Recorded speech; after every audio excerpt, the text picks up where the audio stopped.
여기 주인장은 어디 가셨대? 주인장이 누구지? 옮겼구나.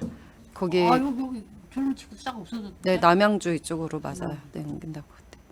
나도 못 본 차 한 차 됐어. 네. 서로 바쁘니까. 여기 주인장 여기 대표님이시죠. 응. 시작했어요. 네. 네, 시작했어? 네. 네, 여러분 안녕하세요. 네, 미래 대한 행동 여성청년위원회 라이브 시작하겠습니다. 네, 오늘 방송은 여성가족부 산하 여성 긴급전화 1366이 있습니다. 그 1366은 전국 조직으로서 서울에 본부를 두고 전국에 이제 18개소가 있는데 이 중 경기 1366 센터에서 직장 내 괴롭힘이 발생을 하여서 거기에 이제 공익 제보를 해주신 상담원 선생님을 오늘 모셨습니다. 네, 우리가 직장 내 괴롭힘이 2019년 언제죠? 7월, 그때가 7월. 7월 16일 날 네. 이것이 시행이 되었는데 그러면은 여성가족부 산하 기관이면은 누구보다도 가장 인권 감수성 또 흔히 말하는 우리가 뭐 젠더 감수성, 네. 성의지 감수성이 가장 정말 지켜져야 할 곳에서 어떻게 이렇게 직장 내 괴롭힘을 이렇게 할 수 있는지 그리고 그 안에서 도대체 무슨 일이 일어났는지 거기에 대해서 말씀을 드리겠습니다. 저희가 이제 지난 언제죠 그때가 한번 그 직장 내 괴롭힘을 대해서 미래행에서 성명서를 낸 건 있어요. 네. 그런데 5월 달에. 오늘은 네. 벌써 3월인가? 아니 5월이에요. 우리가 낸 게 5월 달이었네요. 네. 그래서 오늘은 그 선생님을 직접 모셔서 좀 얘기를 들어보고 화면으로 이제 얼굴은 나가지 않고 목소리만 나갈 겁니다. 네, 오늘 이제 김소연 변호사도 같이 했고요. 네, 안녕하세요. 지금 유재일 TV 통해서 라이브 방송하는 것이고요. 오세라비 작가님하고 저하고 이 사건을 좀 몇 달간 저 같은 경우는 사실 1년 정도 계속 좀 지켜봐 왔거든요. 오늘 용기 내주신 공익제보자 선생님 모시고 자세한 이야기를 네. 우리 유재일 TV 시청자분들과 함께 그리고 또 미래대한 행동 우리 관심 있어 하시는 예비 활동가분들 그리고 우리 국민들과 함께 한번 이런 이 사태의 심각성을 한번 공유해 보고자 합니다. 그리고 오늘 촬영하는 이 영상은 미래대한 행동과 그리고 김소연 TV에도 녹화본이 송출될 예정입니다. 네, 자세히 한번 이야기를 나눠보도록 하겠습니다. 네, 선생님 안녕하세요. 네. 그러니까 센터장이 상담원에게 이게 이제 그런 어떤 지속적인 괴롭힘 뭐 이런 건데 어떻게 시작이 되었는지 좀 말씀 좀 부탁드립니다. 저는 이 센터에 2019년 6월 19일 날 입사를 했어요. 네, 그럼 지금 딱 1년 가까이 됐네요. 네네. 했는데 딱 2주 만에 제가 대전 성폭력 상담소 거기에 내부 고발자라는 그 오해? 네. 오해로 네. 그때부터 누명을 쓴 거죠. 누명을 네. 쓰고 업무 배제 당하고 인권적인 인권 유린당하는 그런 네. 말을 많이 들었어요. 네, 그리고 네, 네. 제가 왜 그 일을 왜 벌어졌나 생각하니까 사실은 제가 이혼녀거든요. 네. 이혼녀들은 보호해줄 수 있는 사람이 없잖아요. 근데 보호해줄 수 없는 사람이라는 것을 이제 빌미로 더 괴롭히고 그거 빌미로 더 힘들게 한다는 것을 많이 느꼈어요. 그리고 이 여성계 쪽에 이쪽에서 일을 하다 보니까 오히려 여성의 그런 여성 안에서의 그 차별화가 너무 컸어요. 네, 그래서 2주 만에 제 소리 어떻게 말씀을 드려야지 모르겠는데. 네, 하나씩 제가 질문을 한번 해보도록 하겠습니다. 지금 선생님 목소리 잘 안 들린다고 해서 지금 화면 얼굴 나가면 안 되고 마이크만 조금 더 가까이 하시면 좋을 것 같습니다. 네. 그리고 이 사건 개요를 제가 좀 설명을 해드리겠습니다. 오늘 먼저 받았으니까. 네, 사실 이제 작년 연초에 대전 시의원으로 제가 일을 하던 당시에 대전에 있는 이 여가부 산하 성폭력 상담소의 활동가로 근무했던 몇몇 분들과 그리고 또 피해자로 상담을 받았던 몇몇 분들이 동시다발적으로 그 상담소 내에서 이루어지는 회계부정과 그리고 2차 가해 이런 갑질 네, 이런 행태들을 종합적으로 제보를 해왔어요. 그리고 이들은 저에게 제보를 하기 이전에 여가부, 뭐 대전시, 각급 기관들에 다 제보를 했음에도 불구하고 한 번도 뭔가 통과가 안 되고, 네, 문제가 불거지지 않아서 정말 마지막으로 찾아온 데가 이제 저였거든요. 예. 근데 이제 얘기를 들어보니 보통 우리가 여성계 여가부 산하기관 하면 다 정말 어려운 약자 여성들을 다 보호하고 도와주는 줄 알고 있고 저도 그런 줄 알고 있었는데 실상을 들어보니 들으면 들을수록 너무 화가 나는 일밖에 없는 거예요. 도대체 이 기관들의 존재 이유는 무엇인가 라는 생각이 들 정도였고 그중에 대표적으로 정말 많이 화가 났던 건 지금 전국에 한 대여섯 군데 동시다발적으로 제가 제보를 받았었는데요. 첫 번째 공통적인 현상은 상담 실적 부풀리기가 너무 심해요. 네, 그러니까 이거는 이제 아마 선생님도 이따가 아마 말씀을 하실 텐데 상담 실적을 한 건을 접수받으면 뭐 연계한 것도 또 한 건 이런 식으로 그냥 뭐 이렇게 부풀린다기보다 이게 그냥 이들의 룰이에요. 관행이고.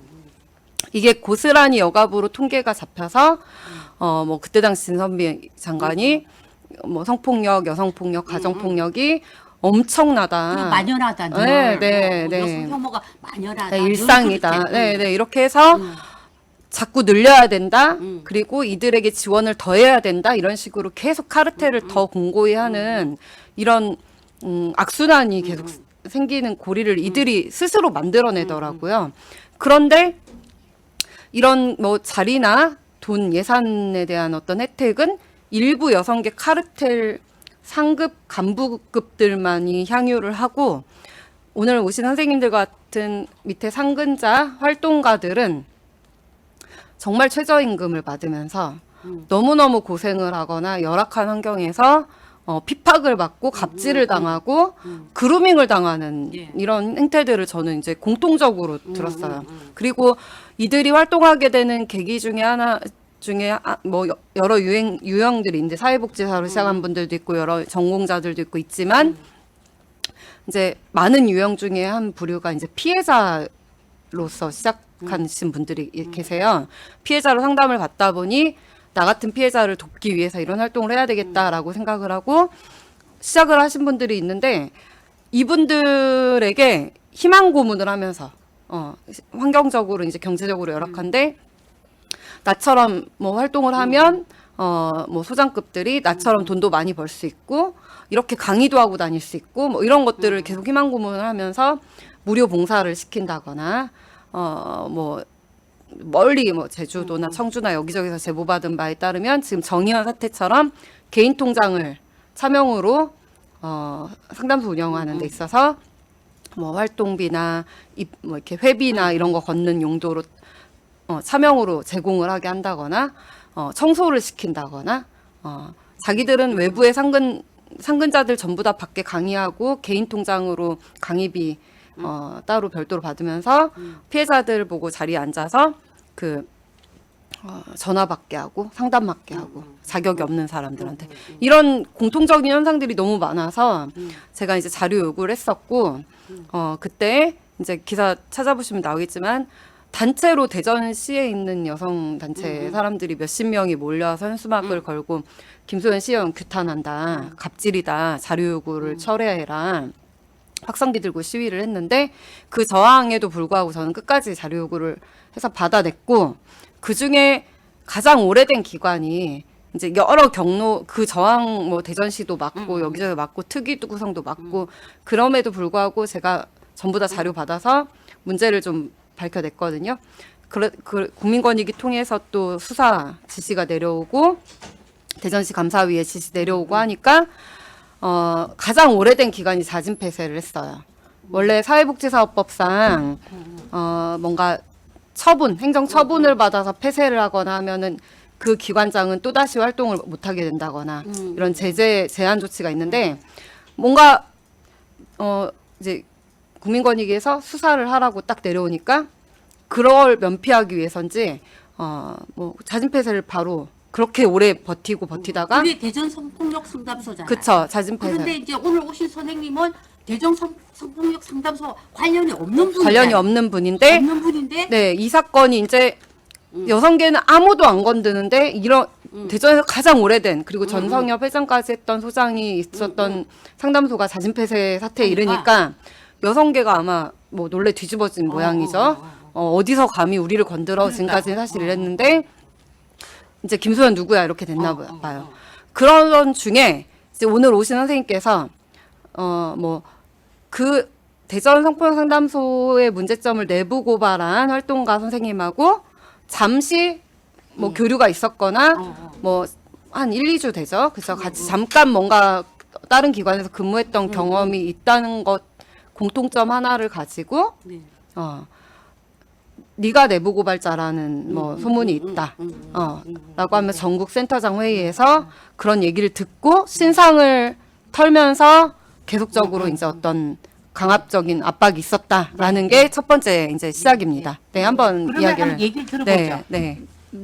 7월 3일 날 센터장님이 저를 부르셨어요. 오늘 2019년 7월 3일 7월 3일. 제가 6월 네. 19일 날 들어가서 2주 만에 저를 부르시더니 아까 이제 변호사님 말씀하신 것처럼 그 협의에 갔는데 거기서 제 얘기를 들었대요. 전국 회의를 네, 갔는데 네, 센터장 네, 회의에서 갔는데 제가 이제 대전 성폭력 상담소의 내부 고발자라는 얘기를 들었다고 하시면서 저한테 뭐 저희 그 내부 고발자가 이혼녀다. 뭐 자식도 누구 있다. 그리고 뭐 심지어는 저희 동생, 저희 자녀 얘기까지 이게 거론하면서 저한테 선생님이 동생이 어디 있고 자녀가 어디 있고 얘기를 해야지만 내부 고발자가 아닌 것이 확인된다. 이러길래 저는 순수하게 얘기를 했어요. 왜냐면 센터장님이 저한테 그렇게 해릴 거라는 생각을 못했기 때문에 그리고 1대1로 2시간 간격, 2시간을 제가 갈굼을 당한 거죠. 근데 얘기를 했더니 봐, 선생님이야. 그 내부 고발자 그 사람도 이혼했고 자녀가 누구 있고 동생 누구 있고 뭐 이렇게 맞춰 들어가시더라고요. 그래서 제가 물어봤어요. 그러면 그분의 이름을 물어보셨냐? 그랬더니 저를 보호하려고 이름을 안 물어봤대요. 너무 그게 어이없는 거예요. 그래서 너무 계속 그러면서 선생님이 여기서 내부 고발자니까 자신 퇴사를 강요를 하시길래 저는 아니라고 계속 굳고 부인을 했어요. 그러다가 너무너무 힘들다 보니까 그 아까 말하는 그 대전 성폭력 상담소의 내부 고발자인 분하고 통화를 시켰어요. 스피커폰으로 통화를 시키면서 선생님 제가 내부 고발자냐고 그랬더니 선생님 왜 내부 고발자야? 왜 선생님 아무 사건 없는데 거기 왜 들어가? 그러길래 나도 모르겠어요. 지금 센터장님하고 통화를 같이 하고 있는데 나도 모르겠다고 그러면서 그분이 막 화를 내면서 이거는 뭐 화를 내시면서 끊으셨어요.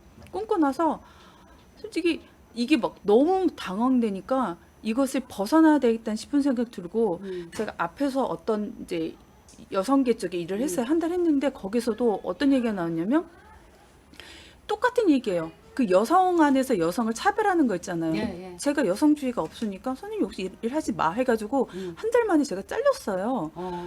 그 기억이 있다 보니까 이번에도 또 그런 경우인가. 그래서 저는 아닌데요. 저는 아니에요 하면서 울먹이면서 막 정말 2시간을 하다가 문득 생각에 아까 그 단독방에 초대된 기억이 나는 거예요. 그러니까 네. 저는 아니고요. 그 단톡방이 있는데 저는 활동을 안 했습니다. 했더니 보여달래요. 핸드폰을 보여줬어요. 핸드폰을 하더니 한 10분가량을 핸드폰을 이렇게 뒤지더니 안 나오니까 거기 이제 이 사람 누구야? 이 사람 누구야? 이랬는데 저는 모르는 사람이잖아요. 그러더니 10분가량을 딱 보시더니 핸드폰을 집어 던져요, 저한테요. 그러면서 그러면 선생님이 내부 고발자가 아니면 각서를 쓰래요. 각서요? 했더니 각서 써서 추후에 이런 내부 있을 때는 자진퇴사를 하겠다는 각서를 쓰래요. 정말 손이 부들부들 떨리는 마음으로 한 번 갔던 퇴짜를 맞았어요. 한번 써갔더니 예. 내부 마음에 고발- 안 든다고? 안 든다고요. 어. 어떻게 할까 했더니 여기다가 어. 내부 고발자가 아니면 내부 고발자라고 밝혀지면 자진퇴사하겠다고 어. 2번을 썼어요. 어. 그래서 결론 3번 만에 갔어요. 했더니 어. 딱 보시더니 알았어요. 퇴근하세요 했는데 이게요. 그런 생각이 들더라고요. 순간 2시간 동안 갈굼 당하고 나오면서 어떤 생각이 드냐면 너무 힘들고 울음밖에 안 나왔어요. 그래서 제가 그래서 저는 대전하고 아무런 상관이 없습니다. 제가 거기서 정말 그때 변호사님을 만났고 누굴 만났으면 제가 뭐라도 얘기를 하는데 대전에 디귿도 가지도 않고 제가 성폭력 상담소에 문을 열었은 사람이고 뭘 했으면 그러냐고 하는데 아무것도 모르는 상황인데 그리고 나왔어요. 나왔는데 1시간 반을 집에 오면서 이게 전철한테 참았어요. 이게 막 그러면서 이제 7월 3일날 이제 하고 나서 그때 처음으로 이제 변호사님하고 통화를 네, 했어요. 네, 그러면서 거기서 막 네, 많이 힘들어하셨어요. 너무 토하고 네. 토를 하면서까지 막 얘기를 하고 나서 제가 집에 와가지고 저하고 같이 일한 선생님한테 전화를 해가지고 그분이 연체하셨어요.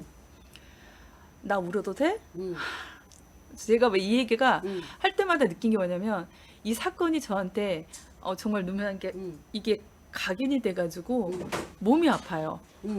이거 진정거 들 때도 말을 할 때마다 몸이 네. 아프신 거죠? 네. 쓸 때마다 한자 네. 한자 나갈 때마다 네. 이게요 서름이 복받쳐요. 나 왜 이렇게 힘들지? 이혼했다고? 이혼한 게 그게 제가 아니잖아요. 근데 오늘까지 열심히 살아 모습을 봐야 될 거 아니에요. 이혼했다고? 나 왜 이렇게 힘들어야 돼? 나 아닌데. 하다가 그 손님하고 나 울어도 돼? 그러니까 울으래. 울면서 정말 팡팡팡 울었어요. 울고 나서 7월 4일에 딱 왔는데 일이 없어요. 일을 하지 업무 배제를 시킨 거 아니야? 예, 업무 배제를 시켰는데 알고 보니까 제가 이거 그거 진정서 넣으면서 이게 다 이렇게 부탁해서 받았는데 저하고 그분하고 다른 팀장님한테 저한테 일을 주지 말라고 그런 거예요. 그래서 뭘 했냐면 일을 안 주고 컴퓨터를 열어야 되는 저희는 컴퓨터잖아요. 열어야 되는데 컴퓨터 열면 선생님 뭐 해요? 이걸 보려면 컴퓨터를 열어야 되는데 그랬더니 상담을 하려면 그때까지는 이제 상담을 안 하고 이제 사무국이 있었거든요. 그래서 컴퓨터를 못 열게 하고 훗날 제가 저기 센터장님께서 컴퓨터 열지 말아서 저 안 열었는데 했더니 내가 언제 열지 말라고 그랬어? 선생님 계속 앉아 있었잖아. 왜냐면 일거리가 없으니까 앉아 있어야 되잖아요. 그래서 7월 3일부터 7월 30일까지 뭘 했냐면 저희 홍보용 부채가 있어요. 거기 오타 작업이 있어요. 그것을 박스를 보니까 약 1000메가량이 되더라고요. 그 오타 작업을 그냥 정말 A4 그 라벨지에 나오는 거 사이즈 다 오려가지고 이걸 그거를 이거를 한 달에 몇몇씩 붙이면 내가 일주일을 버틸 수 있겠구나. 이거를 계산하면서 붙였는데 1072면을 붙였어요. 근데 이걸 붙일 때 어떤 마음이 드냐면 제 스스로가 싸웠어요. 마음속에서. 나 여기서 그만두면 되는데 내가 왜 여기서 불명예스럽게 이렇게 하고 있지? 내가 오늘까지 살을 때 정말 남한테 손가락질 안 당하고 살았는데 그냥 단지 그 대전 성폭력 상담소에 아니 그분 맞죠? 그 내부 고발자하고 그냥 장기간의 일을 뭐를 이렇게 전달하고 이랬으면 되는데 그냥 시중에서 일을 안다는 이유 하나로 제가 내부 고발도 찍히는 거예요. 그러고 나서 계속 저희 팀장님이나 누구한테 내가 밖에서 무슨 얘기가 들었어. 이 사람 조심해. 이런 얘기를 제 귀에 들어오는 거예요. 그 전형적인 직장 내 괴롭힘이죠. 그리고 어떤 사람한테 어떤 분이 저한테서 그래요. 선생님 이혼했다며? 근데 제가 이혼한 얘기가 창피하진 않아요. 근데 여태까 여성계 쪽에서 일을 하면서 이혼한다는 타이틀로 들어갔더니 오히려 그게 저한테 주원구시가 되더라고요. 그래서 그날 7월 3일 날 당할 때 그랬어요. 센터장님한테 이 얘기는 누구한테 안 했으면 좋겠다. 그랬더니 센터장님 와 나는 다른 선생님들 남편 직업 궁금하지도 않고 알지도 않고 우리는 개인 정보가 지켜야 되는 곳이기 때문에 더 얘기를 안 한다. 이랬는데 그게 며칠 있다가 제가 이혼했다는 소문이 한 바퀴 돌아서 제게 또 들어오는 거예요. 그때까지만 해도 제가 이혼한 거 몰랐었어요. 다른 선생님들은요. 그리고 제가 내부 고발자라는 것도 몰랐고요. 내부 고발자가 아닌데 그냥 저를 내부 고발자로 밀고 가는 거예요. 계속요. 그러니까 뭐를 하면 뭐를 아이고. 하면 누구야 이게 계속 귀에 들려오는 거예요. 그래서 직장 내 괴롭힘 업무 배제는 기본적으로 시켰어요.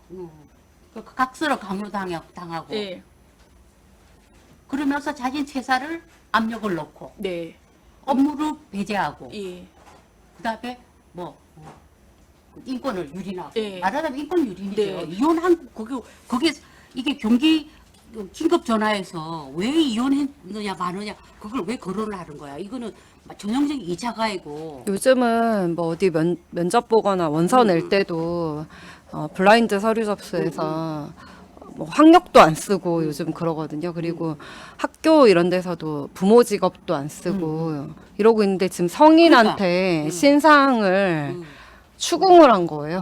그것도 네. 여성 인권을 보호하고 가장 앞서서 근데 너무나 이거는 폭력적이에요. 네. 그래서요. 그래서 7월 30일 날 제가 3층에 일하다가 저를 다시 부르시더라고요. 부르시더니 나는 선생님 눈빛만 보면 치가 떨린대요. 그러면서 어떤 말씀을 썼냐면 생선산 비닐에서는 생선 냄새가 난대요. 신의가 깨졌다. 나는 더 이상 선생님 모습 보기 싫고 그리고 일 안 하고 왜 이렇게 앉아있냐는 소리를 하더라고요. 그러니까 그만두라는 얘기네. 그만두란 얘기예요. 그러니까 그러니까 알아서 그만둬라. 네, 네. 네. 그래서 2층으로 내려가래요. 그 상담 업무 하라는 거죠.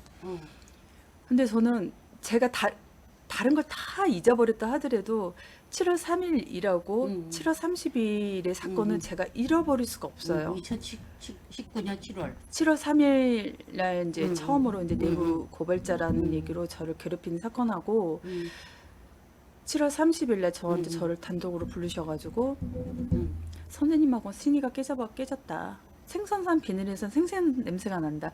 어떻게 그 비유법을 써더라도 그러니까. 어떻게 그런 비유법을 썼는지 제가 생각할수록 이게 소름이 돋아요. 그러니까 냄새 나니까 저리 가라는 거 아니야. 네, 그리고 왜 일을 안 했냐? 저 일 진짜 열심히 했어요. 왜냐면 일 때문에 들어가고 돈을 벌어야 되고 제가 돈을 벌어야지만 제가 먹고 살 수가 있으니까 열심히 일을 했어요. 열심히 일을 하고 저도 빚을 갚아야 되기 때문에 열심히 일을 했어요. 일 하나 딴 생각 안 하고 열심히 일을 했는데 결론은 뭐가 오냐면 너는 내부 고발자라는 냄새 하나만 나면 자진퇴사하는 거 알지? 그러면서 암암리에 저한테 외압을 주셔요. 선생님 알지? 3개월 안에 수습이야. 그때까지 근로계약서 안 썼어요. 근로계약서 11월 4일 날 썼어요. 알지? 내부 이것도 고발자. 다 법적으로 형사처벌 가능한 내용입니다. 네. 11월 4일 날 네. 그 12월 4일 날 근로계약서 2장을 썼어요. 6월 19일부터 9월 18일까지 한 장 수습 기간. 그 9월 19일부터 10월 30일까지 한 장. 그래서 제가 마지막 습 때 여쭤봤어요. 이거 왜 30일까지예요? 말씀드렸더니 회기년도를 하기 때문에 10월 31일까지 해야 돼? 이러길래 그걸 철딱선이 믿었어요. 철딱선이. 11월 30일까지. 12월 31일이요. 12월. 예. 네네. 근데 12월 24일에 다시 부르셔요. 어. 그날이 어떤 날이냐면 경위서 3장을 받았어요. 12월 24일 날. 크리스마스 이브 날. 근데 너무 어이없는 걸로 경위서를 받으시는 거예요. 경위서를. 예. 8월 3일 날 제가 상담을 하나 했는데 저는 전화 상담이잖아요. 그러면 내담자하고 상담사하고 간에 전화 통화하면서의 그게 라포 형성이 되고 그쪽에 분위기가 다르기 때문에 그때 제가 어떻게 했냐면 얘기하다가 그냥 제가 그러셨어요. 그러니까 살짝 웃었어요. 근데 그분도 웃었어요. 근데 제가 어떻게 하냐 하하호호 했다고 경위서 쓰라는 거예요. 8월 3일은 수습 기간인데요. 그때는 누구 하나 저한테 저 옆에서 피드백 해준 사람도 없는데요. 그래서 제가 거기다 그랬어요. 이때는 제가 수습 기간인데 저 옆에 아무도 피드백 해준 사람 없는데 상담사한테 상담의 그 내용으로 피드백 쓰라는 거는 좀 아닌 것 같아. 제가 못 쓰겠습니다 하고 제가 글을 썼어요. 그랬더니 부르시더니 쓰라면 쓰지 왜 말이 많냐요. 내가 경사 많이 받아서 선생님을 뭐 퇴사시키려고 그래? 그건 아니라고. 그냥 내가 뭔가를 갖고 싶으니까 쓰라고 하는 거예요. 그래가지고 그거 하나 쓰고 제가 10월 1일인가 저희 5명이 그러니까 4명이 교육을 갔어요. 근데 기관차가 제가 기관차를 저희가 그때는 앞에 사람들이 제 선임이고 제가 후임이니까 누가 제 손에 4키를 줬어요. 우리 가는데 선생님 운전하고 줬어요. 그게 기억을 못해요. 운전하라는 건 준이가 저는 운전하고 교육을 갔다 왔어요. 그걸로 경서를 쓴 거예요. 기관차를 마음대로 썼다는 이유 하나로. 그 여기가 24시간 돌아가는 거죠. 네. 그럼 총 직원이 몇 명이에요? 센터장까지 다 포함해서 포함해서 20명이에요. 20명. 그리고 썼고 또 하나는 저희가 어디 지원 나갔다 왔는데 좀 늦었어요. 근데 같이 간 선생님이 배가 아파가지고 화장실을 갔다 왔는데 그게 귀소가 늦었다고 경수를 쓰면서 저한테도 물어보고 다른 사람한테 그 얘기를 물어본 거예요. 쟤 분명히 커피숍 갔다 왔을 거다고. 근데 저희는 떳떳하거든요. 화장실 갔다 온 거고. 근데 갑자기 사람의 생리 현상으로 배 아파 화장실 갔는데 그리고 갔다 오면 바로 나와서 막 움직이고 오는 그렇진 않잖아요. 근데 늦게 왔다고 10월 24일 날 경위서를 3장을 썼어요. 3장을 쓰면서 그날 또 뭘 썼냐 근로계약서를 또 썼어요. 3장을 썼어요. 그거는 2019년 6월 19일부터 2020년 6월 18일까지 1년짜리를 해서 총 3장을 쓴 거예요. 그러니까 다시 소급해서 쓴 거네요. 네, 그러니까. 그래서 네. 이걸 왜 이렇게 하시냐고 또 물어봤더니 그냥 원래 이렇게 하는 거야 이러면서 썼어요. 근데 저는 이게 너무 이해가 안 가는 거예요. 그래서 며칠 전에 저 여기 진정서 넣으면서 재조사를 해서 법인 측에서 노무사님하고 같이 오셨을 때 이걸 냈어요.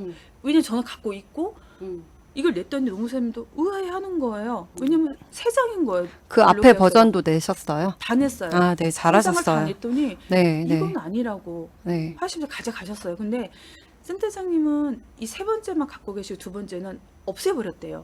이게 갈았어요. 근데 저는 그걸 갖고 있거든요. 문서 네. 다 3개 갈아버렸다고. 네, 문석에 자기 거는. 이게 기존에 있던 걸 다 갈아버리고 저뿐만 아니라 그런 식으로 쓴 내용을 다 이제 없앴다 하더라고요.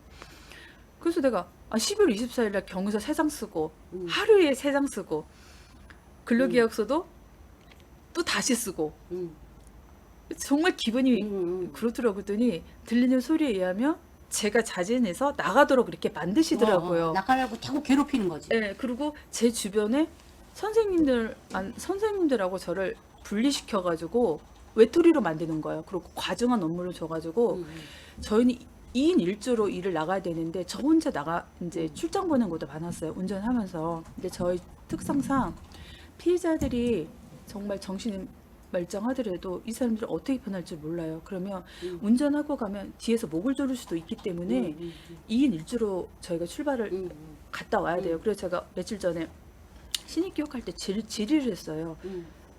2인 1조가 맞냐? 혼자 가는 게 맞냐 했더니 다른 거 다 얘기하시더니 일단 차를 끌고 가면 2인 1조로 가는 게 맞다. 그래서 이번에도 나왔을 때 노무사님들 그 얘기를 했어요. 그랬더니 규칙 위반이라는 거예요. 그래서 다 찾아봤어요. 여가부 운영규칙과 저 2019년도하고 2020년도 6월 전에 운영규칙을 봤더니 네. 여성 아동 권익 지침 그것도 네, 있고 그죠? 2인 네. 1조로 가는 게 맞는 네. 거예요. 근데 1인 한 사람이 갈 때는 가까이 갈 때만 뭐 병원 지원 나가고 그럴 때는 어쩔 수 없이 이제 가는 거는 예수는 있어요. 그래서 저희가 인정을 하는데 일단 운전하고 가는 거는 2인 1조로 가는 거예요. 거리에 상관없이요. 그러니까 이게 전화 상담도 있고 피해자라고 주장한 사람이 사무실로 오기도 하나요? 아니 저는 이제 긴급피난처 연계가 되니까 긴급피난처 계신 분들을 이제 뭐 지원하는 게 많잖아요. 이제 그런 게 그런 식으로 움직이니까 그런 식으로 업무 배제와 과중한 업무를 줌으로 인해서 그리고 외톨이를 만들어요. 따돌림. 예, 이거 외톨이를 만들어서 온다는 제가 너무 힘든 거예요. 이게 너무 1년이 다가오면서 이게 지쳐버리는 거예요, 몸도. 이게 몸에 시차 증상 나타나듯이. 그리고 3월 달에 2020년 3월 달에 어떤 일이 있었냐면 팀장 회의에서 한 얘기가 어떤 분이 저한테 얘기를 해준 게 있어요. 이제 거기서 저하고 몇몇 선생님이 도마에 올라간 거예요. 거기서 상상할 수 없는 얘기가 나온 거예요. 제가 이혼했고 뭐 그 변호사님이 그 뭐죠? 페이스북에 그거 136 사례 내용을 그 쓴 내용이 네. 제가 아닌데 음. 제가 했다고. 얘야 얘 제 이름이 있는데 얘 제 이 이름으로 얘야 얘 말투 봐. 사람의 말투가 이 모든 사람이 다 다르진 않잖아요. 근데 똑같을 수도 있고 비슷할 수도 있는데 그 사람 말투보다 맞아 얘야 얘가 제보했어 이러면서 어떤 얘기까지 했냐면 제가 성폭력 피해자라는 거예요. 그래서 그 얘기 듣고 제가요? 아닌데요? 변호사님 성폭력 피해자라는 거예요. 내가 뭔 말이냐고. 그러니까 뭔 그래서 말이야? 이게 무슨 말이냐고. 그러면서 정말 제가 이제 그러면서 저를 도마에 올려놓고 얘야 얘 때문에 내가 그 듣고 문을 잠그신 거예요. 3층 사무국 자리를 자기 자리도 문 잠그고 방문을 잠갔다는 거는 뭔가 캥기는 게 있는 근데 거잖아요. 센터장은 그 공간이 따로 되어 있나요? 3층이에요.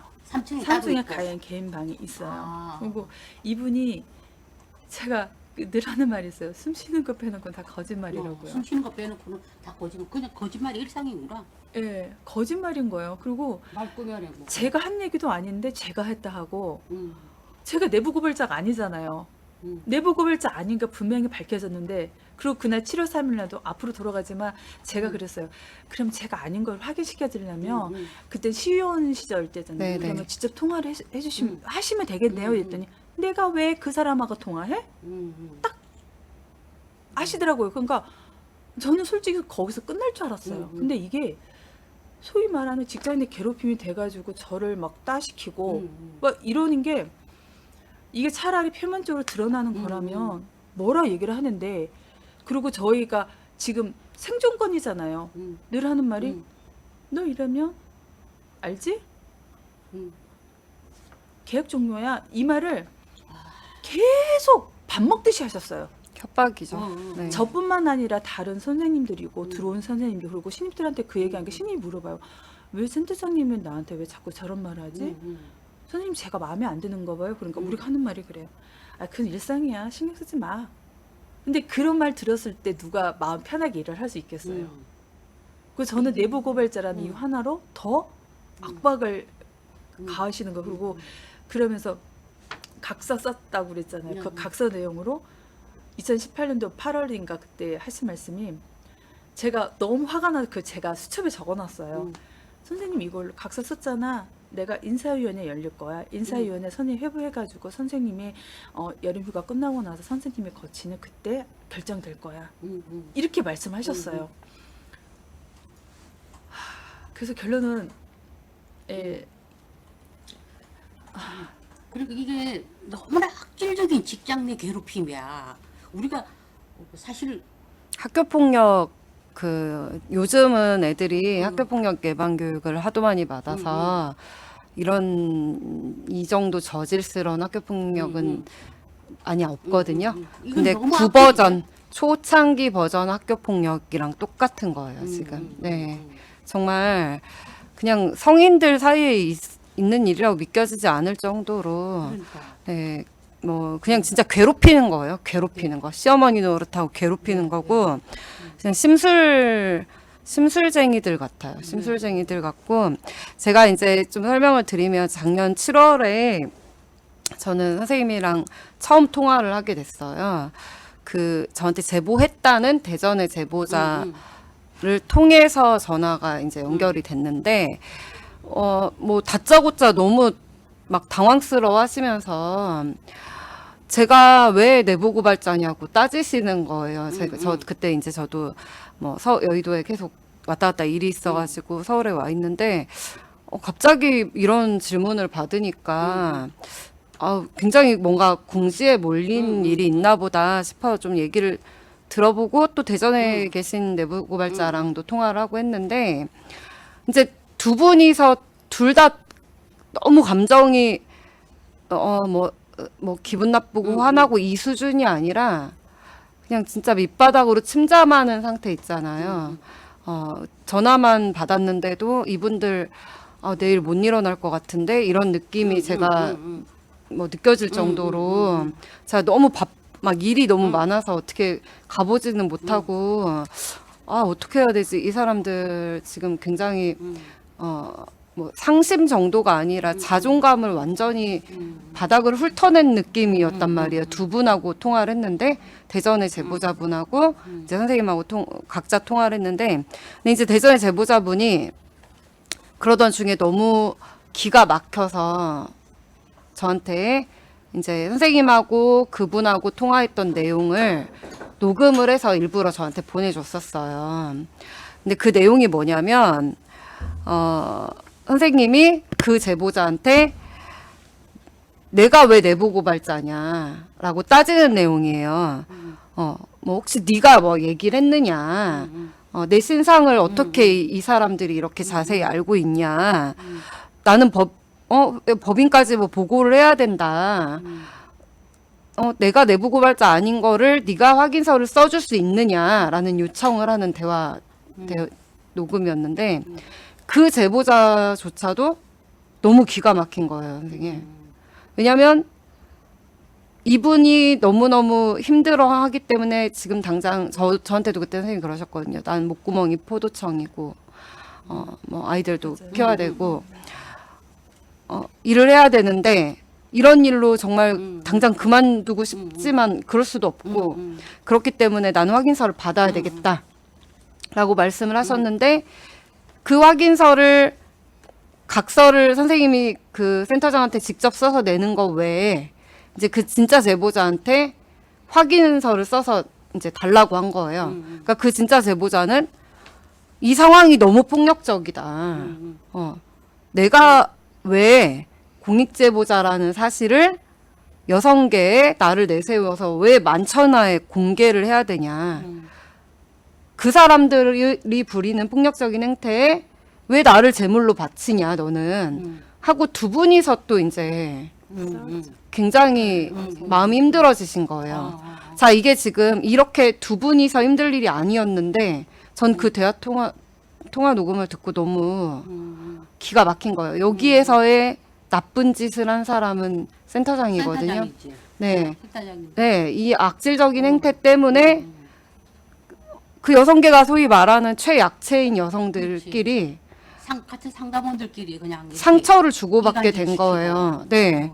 그리고 억지로 신상을 아우팅하게 만들 수밖에 없는 상황을 선생님도 이게 잘못됐다는 걸 알면서도 나의 생계가 걸린 문제니까 나의 억울함을 밝히기 위해서 무리하게 네가 얘기 좀 해달라라고 그때 당시는 좀 당황해서 요구를 했었는데 나중에 막 서로 너무 미안해하고 또 이러셨거든요. 저는 그런 내용을 보면서 도대체 여기서 반성을 해야 되고 여기서 책임을 물어야 될 사람이 누구냐. 센터장이죠. 네, 이런 일들이 있었습니다. 네. 네. 이게 이제 말만 들어도 이 센터장의 횡포가 지금 뭐 굉장히 이게 상상 초월인데 그래서 지금 현재 진행이 어떻게 되었나요? 네, 그래서 3월 달에 그 내용을 듣고 마음을 사실 제가 정신과를 다녔어요. 왜냐면 정신과 상담 받고. 네, 상담받고 잠을 못 자겠는 거예요. 자고 아까 말씀드린 것처럼 그때 일을 생각하면 살이 떨려요. 그래서 그렇지. 몸이 맞아. 아프니까 이게 정신적인 스트레스라고 계속 말씀하셔서 수면제 배공하고 계속 이제 이걸 하고 있는데 이대로 제가 여기서 그만두게 되면 일을 못 하겠더라고요. 제가 변호사님한테 말씀드린 것처럼 목구멍이 포도청이기 때문에 저는 돈을 벌어야 되고 일을 해야 되고 이 일이 재밌으니까 내가 여기서 그만 물러나면 저는 이제 내부 고발자는 꼬리표처럼 달고 다니더라고요. 그리고 제가 어디 갈 때마다 이게 연계가 이렇게 연결이 그렇지, 다 되니까 연결되어 있어요. 걔 누구? 걔 내부 고발자야. 이 얘기가 살이 붙여서 나오는 걸 보고 그러면 일을 못 하잖아. 예, 소위 일을 말하는 못 해요. 그쪽 업계에서는. 네, 그래서 저희 선생님하고 얘기가 그래요. 그러면 다른 업계로 가라. 근데 다른 다른 업계라면은 뭐 여기로 다른- 완전히 떠나라는 얘기 그렇죠. 아니에요. 예, 그러다가 무슨 생각이 들었냐면 제가 여기서 그만두고 나가면 불명예스럽잖아요. 그렇죠. 그럼 이 얘기가 저희 센터에서 음. 그냥 옛날 얘기처럼 계속 화제가 돼서 그렇지. 돌아다니는 거예요. 더 살이 붙여서. 그쵸. 네. 그래서 그리고 저는 사실상 저희 아이들한테도 떳떳하지 못한 엄마가 될 것 같아서 근데 마음 굳힌 게 뭐냐면 직장 내 괴롭힘 그 신고를 해야 되겠다. 마음을 굳게 먹고 저랑 같이 힘들어하는 선생님하고 두 분이 같이 진정서를 노동청에 이제 제보를 해서 진정서를 어디 고용노동부요? 예, 경기도 노동청에 노동청, 네. 경기도 제보해가지고 노동청. 그게 5월 3일 날 접수돼가지고 올해 5월 3일이죠. 네, 해서 진행이 되는 상황이에요. 그러고 났는데 그 여기서 이제 작가님이 성명서 내주는 글을 네. 센터장이 보셨어요. 경기도에서 봤어요. 네. 우리가 성명서를 5월 5일 날 냈거든요. 네. 미대행에서. 네. 네. 그걸 또 봤구나. 보셔가지고 11일인가 제가 기록한 게 있는데 거기에서 저를 부르시더니 이제 추궁을 하시더라고요. 근데 이거 뭐냐 뭐 이러면서 이제 예. 그러면서 내가 경기도에서 전화 받았는데 이게 뭐냐 난처하다는 얘기가 열려 제가 얘기했어요. 그건 사실이다. 팩트고 저한테 이러시면 안 되지 않냐고 그래서 확연하게 제가 반대를 했어요. 반대를 하고 그러면서 끝판에는 그래 내가 괴롭혀서 선생님이 뭐가 힘들었어?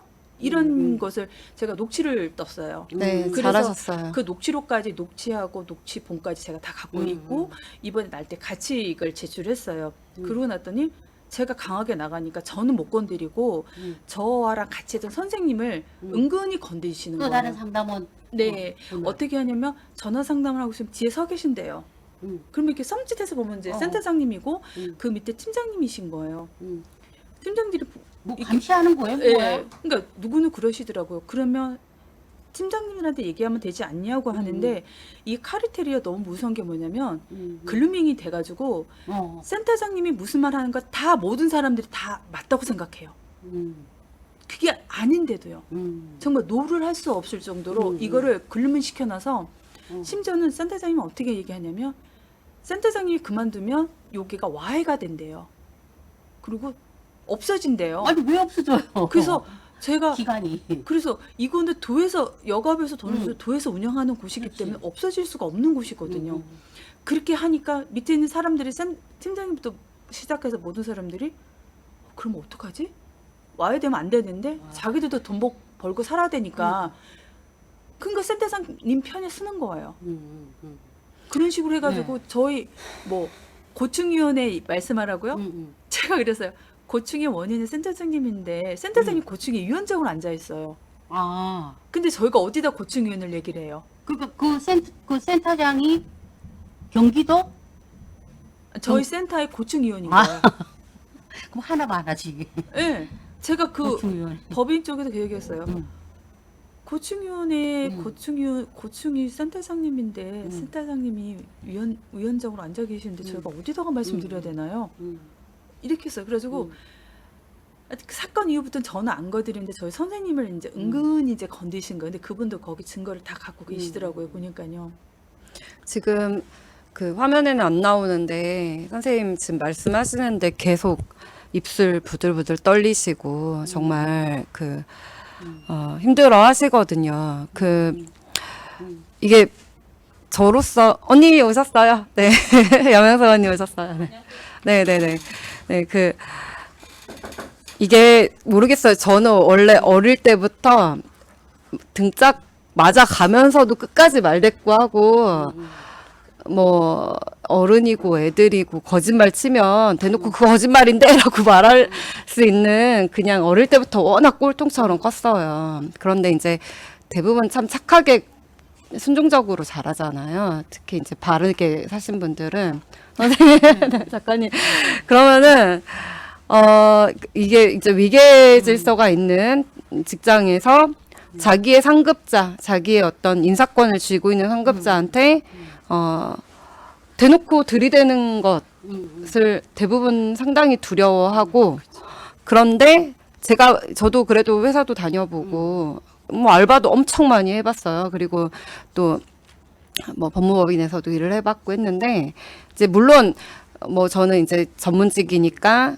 이렇게 완전한 서열을 경험하진 못했는데 제가 뭐 사건하면서 만난 여러 유형 중에서도 여성계라는 조직은요 이게 무슨 군대보다 더해요 보면은 종교 집단 같아요. 네, 종교 집단 같아서 그냥 위에 그 간부급들이 말하는 것에 다들 그냥 순종을 하는데 왜 그런가 제가 고민을 많이 해봤거든요. 왜 그런가 고민을 많이 해봤는데 본인들은 이제 피해자 약자를 보호한다는 절대선의 어떤 그 교주 역할을 하고 있고 지금 특히 이번 정권 들어서 이들의 입김이 너무 커진 거예요. 그래서 어딘가에 뭐 패널로 나가거나 기관장 회의를 나가거나 뭐 그 지자체장들과 모여서 뭔가 협의회를 하거나 뭐 발제를 하거나 할 때 그냥 아무 말이나 막짓거려도 다 스피커가 돼서 받아주고 존중해주고 그게 이제 권력이 되어. 권력이 되니까 그 밑에 근무하시는 상근자와 또 진짜 열심히 일하는 최저임금 받고 일하시는 분들이 완전 신격화하는 거죠. 이들이 말하는 것에 대해서 굴종하고. 그리고 또 한 가지 오늘 아침에 제가 여명숙 언니하고도 뭐 서울 TV 가서 얘기하고 왔는데 상근자분들에게 이 윗사람들이 정보를 고의적으로 제한을 해요.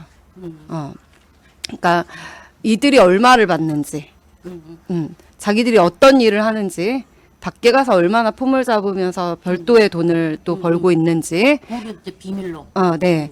정보 제한, 돈에 관한 부분들하고 여러 가지 이런 뭐 상근자들한테는 항상 우리 시설은 열악하고 우리 시설은 돈이 없고 우리는 핍박받고 우리는 처우 개선이 필요하고 그럼 상근자들은 진짜 우리가 최저임금을 받고 너무 힘드니까 그리고 고통스러운 피해자 약자들을 정말 대면을 하는 사람들이니까 그게 맞다 생각을 해서 공대위에서 시위 나가야 돼, 처우 개선해야 돼 하면 단체로 나가서 나가서 이제. 항상 얼굴마담으로 단체로 시위를 해주고 기관장들은 거기에서 뒤에서 꿀을 빨고 카르텔 형성하고 정치화하고 권력화하고 이걸 발판 삼아서 정치로 나아가고 그게 이제 그게 네. 소위 이제 여성계의 패턴이죠. 그렇죠, 패턴이고, 패턴이죠. 네. 그러면은 이제 5월 5일 날 우리가 성명서를 내고 그다음에 이제 신문에 몇 군데가 났어요. 그거 보셨어요? 네, 그거는 제가 진정서 내고 나서 이게 진정서 안에서 끝나게 되면 저희가 힘이 없더라고요. 그래서 무슨 생각을 했냐면 이거를 밖으로 얘기를 내보내고 싶은 마음이 들었어요. 네. 그래서 제가 저희 경기도 쪽에 그쪽에 신문을 다 거기다 제보를 했어요.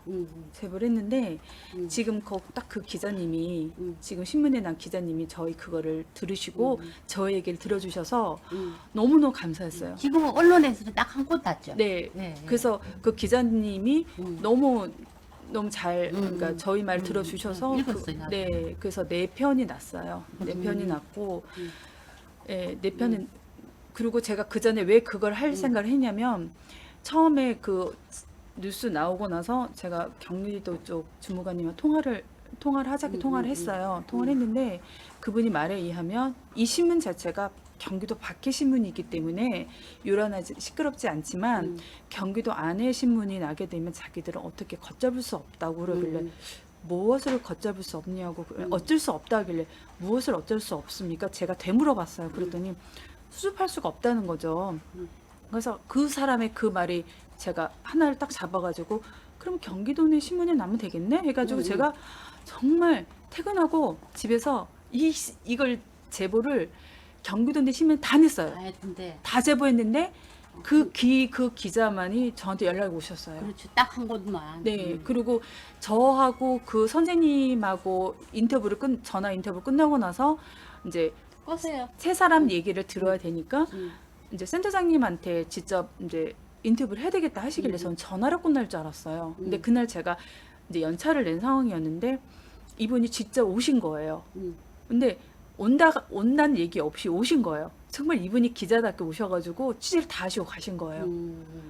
하셔가지고 너무 이제 저희 얘기를 들으셔가지고 기자가 나고 계속 나고 그분하고 계속 저는 교류를 하고 있거든요. 그게 지금 기사가 몇 번 났어요? 4번 났어요. 4번. 미대양까지 합쳐 5번이 네. 나온 거죠. 네. 그러면은 지금 이제 경기도 노동청에 진정서를 냈고 네. 그다음에 기사화가 되었고 예. 지금 현재는 어떤 상황이에요? 해가지고 조사가 근로감독관 앞에 조사가 다 끝났어요. 끝났는데 법인 측에서 오셔서 저희를 이제 조사를 하셨어요. 하셨는데 너무 웃긴 거는 저희 둘이 끝나고 센터장님이 저희 센터장실에서 있었어요. 그러니까 저희 얘기를 다 들으신 거예요. 다 들으셔가지고 저희 코스프레를 하셨더라고요. 그리고 그 다음에 인사위원회가 열렸는데 인사위원회 갔다 오셔가지고 그 다다음 날에 연락이 왔어요. 와가지고 법인 측에서 이거는 저희들이 본인들이 판가름할 수 없으니까 객관적인 방법으로, 그러니까 월요일이죠. 오늘이 금요일, 월요일 날 노동성이 보고를 해야 되는데 금요일 날 연락이 온 거죠. 그래서 객관적인 방법으로 판단을 해야 되니까 재조사를 해야 되겠습니다. 연락이 왔어요. 그래서 제가 물어봤어요. 월요일 날까지 보고를 해야 되는데 괜찮습니까? 물었더니 괜찮다. 잘 공문을 보내서 이제 이걸 미루겠다 얘기를 하시더라고요. 그래서 수요일 날 엊그저께인가요? 와가지고 저희한테 재조사를 했어요. 법인 측하고 법인이 노무사 선임하셔서 오셔가지고 제가 순서를 바꿔버렸어요. 왜냐면 센터장님한테 진술하고 저희 진술하는 게 맞겠다 싶어가지고 말씀드려서 그날 진술 다 마치고 끝나고 지금은 금요일이니까 금요일 법인 측에서 아니 노무사 쪽에서 법인에 이제 그 결과를 보고하고 월요일 날 인사위원회 열리고 화요일 날 노동청이 보고를 하신다 하시더라고요. 근데 그 지금 그 단계까지 그럼에도 불구하고 현재 센터장은 전혀 자신의 어떤 그런 그 잘못이나 이런 걸 네. 인정하지 않고 네. 지금 어떤 상황이에요? 그러면? 심지어는 어떤 상황이냐면 저희가 이사님한테 막 건의를 많이 했어요. 근데 이사님께서 잠정적인 그런 지시사항이 떨어졌어요. 1, 2, 3, 4 떨어졌는데 6월 16일 날 떨어졌으면 6월 17일 날 센터장님이, 그러니까 그 내용은 뭐냐면 2차 가해 가지 말아라. 그 두 번째는 이 사람들 병원 갈 때 그 규율 나에서 병원 가게 해줘라. 그리고 한 3번, 4번을 해줬어요. 그리고 동선 겹치지 말아라. 그 네 번째로는 제가 기억을 못하는데 하여튼 그런 식으로 해가지고 저한테 보냈어요. 그래가지고 저는 거기다 반박의 글을 또 보냈어요. 뭐 반박의 글을 보냈더니 이사장님은 최대한 따라달라. 이제 많이 협조를 하고 있다. 이러면 이제 저희 연락이 왔어요. 근데 6월 17일 날 6시 퇴근인데 그 밑에 팀장님이 갑자기 이제 센터장만 갔다 오시더니 종이를 하나 갖고 오시더니 여기다 사인하래요. 읽어보니까 이사장님이 준 내용하고 이게 많이 틀어진 거예요. 밑에는 밑에 어느 센터 본인 이름 딱 들어가 있고. 그래서 제가 너무 어이없어서 이건 아니다. 이사장님 지시사항은 이거고 이분은 이거다. 이분이 우리 입장에 보면 분명히 가해자인데 가해자가 왜 나한테 왜 지시사항을 왜 내리냐. 그 1번하고 1번 대조하면서 다 설명드렸어요. 그랬더니 이 팀장님이 화를 내면서 정말 저희는 무식해요. 싸우면 시장의 바닥에 아줌마들 비하하는 게 아니라 뭐 이게 목소리 높여서 싸움을 하는데 제가 분명히 그랬어요. 저 지금 퇴근하고 이게 또 신체 증상 어디까지 있냐면 여기까지 여기 어깨가 결려서 여기 손이 찌릿찌릿해가지고 부항까지 드는 상황이어서 그래가지고 분명히 그랬어요. 여기 3번에 이사장님 지시사항에 병원 갈 때 가라고 했다. 난 퇴근하고 병원을 꼭 가야 된다. 난 이거 못 듣겠다. 내일 하자 그랬어요. 그때 아니래요. 하래요. 병원 가야 되는데 하래요. 근데 안 되겠더라고요. 따졌어요. 일반하고 다르다. 다른 내용인데 우리가 왜 여기다가 사인을 해야 되냐. 그랬더니 동선을 겹치지 말랬다. 그 동선을 겹치지 말라는 것은 너네들 인수인계 참석 안 해도 된다는 얘기예요. 그리고 본인한테 출퇴근 이제 하지 말래요. 근데 기본이 저희는 인수인계가 참석해야지만 업무가 돌아가고 그 다음에 저희가 일을 할 수 있는 상황이고 저도 착해서 아무리 윗선이 나쁘다 하더라도 기본적 예의는 지켜야 되잖아요. 꼬박꼬박 인사 다 했어요. 출퇴근 시간, 뭐 출장 갔다 온 시간 다 인사했는데 그것도 안 해도 된대요. 그럼 그거는 업무에 배제시키는 거잖아요. 출근을 했는데 앞에서는 회의를 해요. 제가 참석 안 하면 끝나는 거예요. 그러니까 이게 원래는 직장 내 괴롭힘법 작년에 생긴 이후에 이제 문제가 된 사례들이 이제 뭐 대전 지역에도 몇 군데 있었어요. 그러면 보통 어떻게 하냐면 소위 말하는 피해자 중심주의라고 해가지고 뭔가 혐의가 밝혀지기 전에도 긴급 조치 같은 개념으로 업무 동선 겹치지 않게 격리 조치를 하거나 분리 조치를 해요. 그게 직장 내 괴롭힘 그 안에 네, 다 있어요. 네, 그래서 그러면 여기는 안 지킨 거지. 네, 그래서 이제 사실은 보통은 가해자를 분리하는 게 맞고, 그렇지. 네, 피해자 중심주의로 가는 게 맞는데 그리고 이게 여기는 거꾸로야. 여성계가 늘 주장하는 피해자 중심주의예요.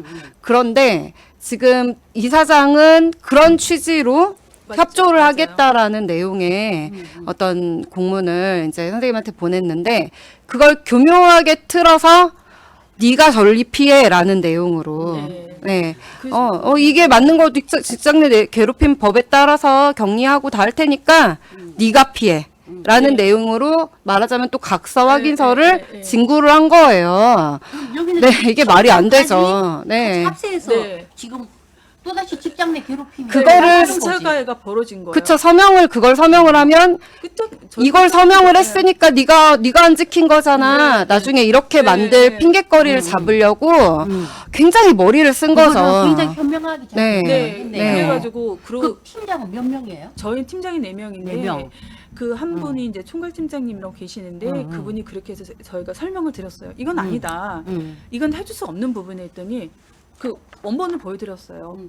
보여드렸더니 보니까 틀린 거예요. 올라가시더라고요. 올라가시더니 금방 내려와서 이제 집에 가려고 막 나오는데 내려오시더니 그래도 그러면 선생님들이 인수인계 참석하고 싶은 거지? 그러면 인사는 하고 싶은 거지? 그러길래 아니 저희가 왜 가해자한테 제발 저 인수인계 참석할 수 있도록 도와주세요. 이 구걸하는 느낌인 거예요. 그래가지고 이건 아니다.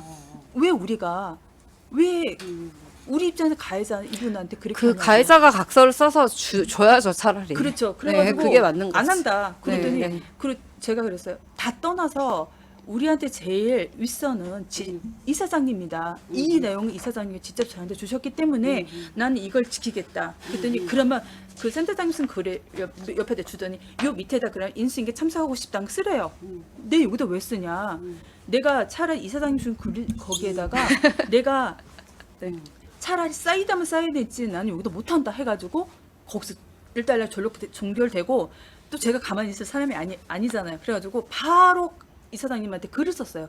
장문에 글을 써서 제가 이사장 전화번호 모르니까 저희 같이 계신 선임이 아시는 분이 계셔요. 그래가지고 그분한테 줘서 이거 이사장님한테 보내고 이사장님한테 보내면 이게 불안하더라고요. 법인 측에 팩스나 메일로 다 보내라 해서 이사장님한테 그 밤에 보내고 아침에 출근하자마자 법인 측에 팩스나 메일 다 보낸 거예요. 저희 입장을 설명드렸어요. 그래도 그러고 나니까 조용해지는 거예요. 근데 조용해진 게 중요한 게 아니라 저희 벌써 상처를 또 받은 거예요. 언성이 높아지고 또 싸움이 되고 그렇지. 그러고 나서 왔는데 그 법인 측에서 노무사랑 와서 재수사할 때 그도 냈어요. 이거 봐라. 이렇게 그 2차 가해를 벌어지고 그리고 제가 지금 기억난 게 또 하나는 뭐냐면 저를 1년 안에 이제 계약 종료시키려고 하는 걸 어떻게 알았냐면 저희가 1년 미만의 상담원들은 상담원 교육이 있어요. 그걸 제가 증거자를 갖고 있어요. 그 교육 안에 아니요. 제 이름을 빼고 3월 달에 들어온 선생님 이름 2개가 올라가 있는 거예요. 그래서 제가 그걸 알고 인권진흥원에다가 질의를 했어요. 저는 왜 빠졌냐. 제가 1년 안에 들어온 사람이 작년에 들어온 사람과 올해 3월 달에 들어온 사람과 누가 먼저 교육을 받아야 되니 했더니 아 선생님 모르겠어요. 저기 일단은 등록은 누구누구 2명만 됐습니다. 이게 들은 거예요. 그래서 내가 그럼 저는 언제 받아요? 그랬더니 하반기에 받으면 된대요. 아니 말이 안 맞잖아요. 그래서 제가 거기다가 질의를 하니까 아 어쩔 수가 없습니다. 이거 뭐 이제 해서 하니까 그러니까 일부러 뺀 것 같은데. 예, 그리고 거기 그 공문 안에 그 센터장 글씨가 다 있어요. 업무 이제 교육을 배제시킴으로 해서 저를 이제 1년 안에 종결을 시키려고. 그리고 저희 이제 행정 선생님이 왜 이 사람 빼냐 그랬더니 내가 센터장이야. 내 맘대로 해. 이렇게 말씀하셨대요. 그러고 나서 그러고 있는데 그리고 나서 갑자기 6월 초에 갑자기 그게 만일에 오늘 마감이면 오늘 오전에 제가 거기 들어가 있는 거예요. 12시 15분이가 제가 기록에 있는데 12시 15분이 문자가 뛰고 와요. 교육이 참석할 수 있다고 이렇게 해서 이게 뜬금없이 오니까 제가 우리 행정 선생님한테 물어봤어요. 이게 뭐냐? 나 교육 신청하지 않는데 왜 왔냐? 이랬더니 이분이 또 물어보니까 제가 들어가고 기존에 3월 달에 계신 분이 또 빠져버린 거예요. 이래서 또 이 교육 사건을 한바탕 문제가 됐는데 여하튼 전 교육을 받아도 가지가지로 벌써 그냥. 상장 받은 사람이잖아요. 근데 저희가 그 증거자를 또 갖고 있었어요. 그거를 또 냈어요. 2차 가해로 내고 또 하나는 제가 어느 모 상담소에 있었다는 얘기를 얘기한 사람이 없어요. A라는 상담소에 있었는데 그분이 이게 그 5월 그 신문 나오고 나서 제가 접수하고 나서 뜬금없이 전화가 왔어요. 거기 계시는 대표님께 전화 왔어요. 제가 그 A 상담소에 근무했다는 걸 아는 거는 저희 센터장님밖에 몰라요. 그 이력서 썼기 때문에요. 네. 근데 딱 하신 말씀이 뭐냐면 간략하게 말아서 그거예요. 선생님 그거 왜 했어? 선생님이 이겨도 선생님 거기서 잘려. 이래서 뭘 잘려요? 제가 그랬어요. 원래 그러면 저희 피해자를 구하기 좀 저희는 잘릴 수가 없고 오히려 잘리게 되면 저희가 오히려 형사법에 걸려서 더 안 좋은데요. 그랬더니 그렇다 하더라도 법원에서 가는 누구한테 잘려. 이러길래 그거 어떻게 하시? 그럼 제 사건 어떻게 하셨습니까? 그랬더니 다 들어와 이러는데 그분이 거리가 멀어요. 근데 이걸 정황으로 봐더라도 저희 센터장님이 얘기를 한 것뿐밖에 안 되는 센터장이 거예요. 정보를 상담원 선생님 정보를 다 예, 공유를 먼저 한 거. 상담소에 다 보내서 네, 그렇게 한 건데 이제 이 방송을 보시는 분이 참고로 해야 될 것은 이 여성 긴급 전화는 여성가족부 산하지만은 법인에 위탁을 해서 국고보조금과 지방 보조금이 나가는 그런 구조를 가지고 있어요. 인건비, 운영비 전부 네, 보조되는. 네. 그래서 이게 제가 듣기로 이 긴급 전화가 센터장이 급여가 많아요. 진짜 많더라고. 네, 근데 그 얘기 듣고 내가 예, 정말 입에 내가 밥이 잘 안 넘어갈 정도로 예. 깜짝 놀랐어요. 저도 내가 많다는 얘기를 어떻게 알았냐면 센터장님이 문을 12월 20 며칠에 잠그셔가지고 이상하다. 뭔가 있나 보다 하고 나서 뭘 봤냐면 제가 바쁘니까 이현 변호사님 페북을 잘 못 봤어요. 근데 이렇게 보니까 그 1366 어떤 사람이 제보한 게 뜨더라고요. 그래서 이건가 보다. 이게 또 나한테 화살이 넘어오겠다 했는데 그게 딱 맞아 떨어졌어요. 근데 거기 급여 얘기가 나온 거예요. 그래서 제가 이 정도 받아? 그때 알은 거예요. 알고 아니 나서 그러면 서로 그 안에 상담소 안에 몰라? 상담원은 급여를 얼마 받고 제가 오분이 안 말씀드렸잖아요. 돼요. 그 센터장을 정보 어떻게 몰라? 통제가 오픈이 안 돼요. 된다니까요. 우리는 직장 생활하면 과장이 얼마, 차장이 얼마 다 알잖아요. 아니, 요즘은 모르죠. 연봉 잘 모르는데 그래도 이제 그 기업 같은 경우 예상을 하죠. 다 어느 뭐 후봉도 있고 다 있잖아요. 후봉 테이블이 있죠. 근데 이 활동가들한테는요 정보가 철저하게 통제가 돼요. 저희는 몰라요. 네, 전혀 몰라요. 그래서 센터장이 네, 급여가 네. 500만 원이라고 나는 예, 그렇게 알고 그거를 있어요. 최근에 들어서 보니까 나도 최근에 알았지. 그 얘기 이게 듣고. 이게 400 이상 받아요. 네, 네, 이게 평균 400 이상. 평균이 뭐 네. 이것저것 따지면 500이 되더라고요. 네. 뭐 수당 다 들어가서 야근 수당, 그러면 네. 일반 그 특근 수당. 선생님처럼 이런 상담원의 거의 2배 반? 2배가 넘죠. 2배 넘죠. 두 2배 배가 반 넘죠. 정도. 최저임금 네, 받으시니까. 최저임금 받으니까. 최저임금. 네. 네. 그러니까 상담원은 최저임금 받는데 센터장은 500만 원. 네. 그 선생님들은 지금 호봉 적용도 제대로 안 해준다고 네. 재정 핑계로 안 네. 해주고 있거든요. 저희 선생님들은 솔직히 많이 힘들어요. 저한테 누가 물어보더라고 왜 진정을 냈냐 이러길래 처음에는 솔직히 명예를 회복하고 싶은 마음이 강했어요. 그리고 제가 아닌 걸 밝히고 싶었는데 그럴수록 제가 너무 더 힘들어지더라고요. 근데 저는 그래도 용기 내어 말할 수 있고 용기 내어서 싸우려고 시작을 했지만 저희 선생님들은 너무 힘든 일을 하는데 용기 내어 이게 할 수 있는 선생님들이 없어요. 근데 저희 상담원들이 정말 힘든 일을 많이 해요. 정말 어느 날은 코로나19가 돼도 다른 데는 다 이제 일을 안 하는데 저희는 정말 24시간 어징도징 다 받아요. 다 받아요. 다 받아요. 다 받고 찾아오는 사람은 누구나 다 받아야 돼. 네, 그런 상황인데 저하고 같이 일하는 선생님들이 호봉이 많아요. 호봉이 뭐 9호봉, 8호봉 되는데도 이거를 그분들이 또 열악해요. 이혼하고 혼자 살고 이런 사람들인데 호봉을 인정 안 받고 최저임금을 받으시는 거예요.